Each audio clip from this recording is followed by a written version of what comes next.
Hi, my name is Brooke King. Today we're going to be speaking on the topic of bullying. We're going to talk a little bit about what bullying is and how it can affect the lives of others. A bully is someone who's very cruel or overbearing, especially to smaller or weaker people. A bully is not just some mean kid that will go through this phase and eventually come out of it. They are impacting others' lives, and it's not for the good. A bully messes with their victim's mind daily, reminding them of their faults and their insecurities. They cause little kids to go home and cry themselves to sleep at night. They make young girls secretly throw up after eating a meal to fit into the so-called group. They make people go crazy in their mind from all the constant hateful things that they say or do to this person. Bullies take it even as far as taking people's lives. In recent years, a series of bullying-related suicides in the U.S. and across the globe have drawn attention to the connection between bullying and suicide. Statistics show suicide is the third leading cause of death among young people, resulting in about 4,400 deaths per year. Bully victims are 2 to 9 more times likely to consider suicide than non-victims. I got those statistics from bullying suicide off of bullyingstatistics.org. Now, it's crazy to think that someone has such an impact and influence on someone that they can make a person want to hurt themselves or even take their life just by their actions or their words.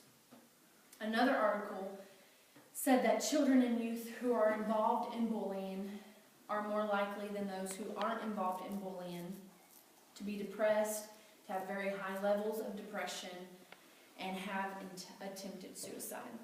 Also, children who are bullied are at the greatest risk for suicidal thoughts and behavior. Those statistics came from Elizabeth Edgerton, Suicide and Bullying, off of stopbullying.gov 2013. Another example of how bad the bullying has become is of Rebecca Sudwick. 12-year-old Rebecca of Lakeland, Florida, had been terrorized for months by a group of young girls. They didn't just bully her at school, but then they got online and would do it through messages and even texts, and they terrorized her. She even switched schools, and the bullying continued.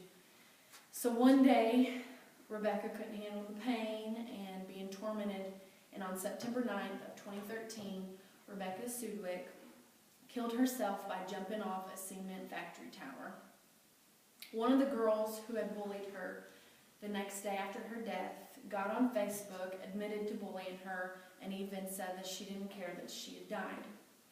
And that's really sad that someone could be so cold-hearted that they didn't care that the things that they did to that young girl, the words they said, helped her, commit suicide.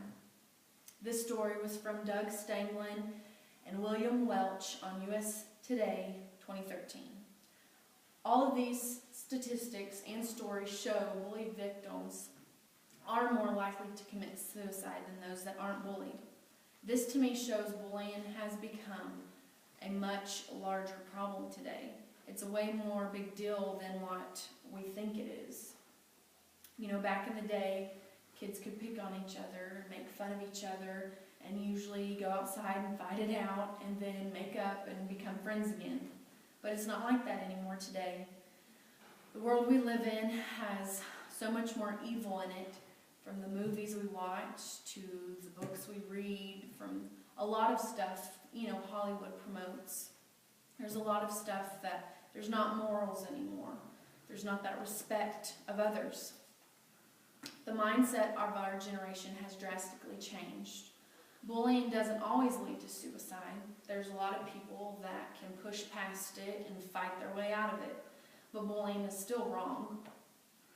What makes people want to harm or hurt others? Our human nature, when we see someone in pain or in hurt, we usually hurt with them. We care about other people's feelings. But a lot of people have strayed away from that. My younger sister, at the age of 12, was a victim of bullying. Now, thankfully, it didn't go as far as suicide, but she did become to hate her outward appearance. She wasn't happy with herself. People called her too scrawny to fit into the status quo.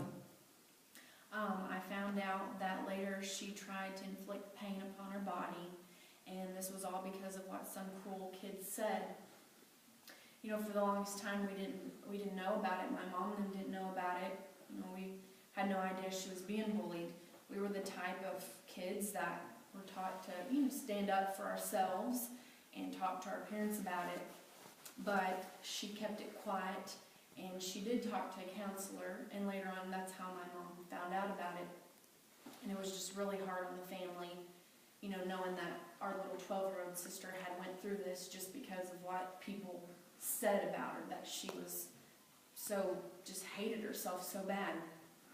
And, you know, I have a 9-month-old son, and I don't want him to ever have to go through bullying, and I don't want him to become a bully. And I want to do my best to teach him from wrong and right, and to love people and respect them, and know that it's not okay to hurt someone else with their words or picking on them. You know, it's not okay. It just goes back to our basic principles, you know, what our country was built on, you know, just being kind to one another, loving each other. You know, if we see someone that needs help, if it's an old lady that needs help with her groceries, you know, we go and help her put them in her car. Just showing respect and having manners. You know, we were all taught that when we were at a young age. But bullying is the very opposite of this, and it needs to be stopped. And I thank you for your time and being here tonight, and hopefully we can help stop bullying.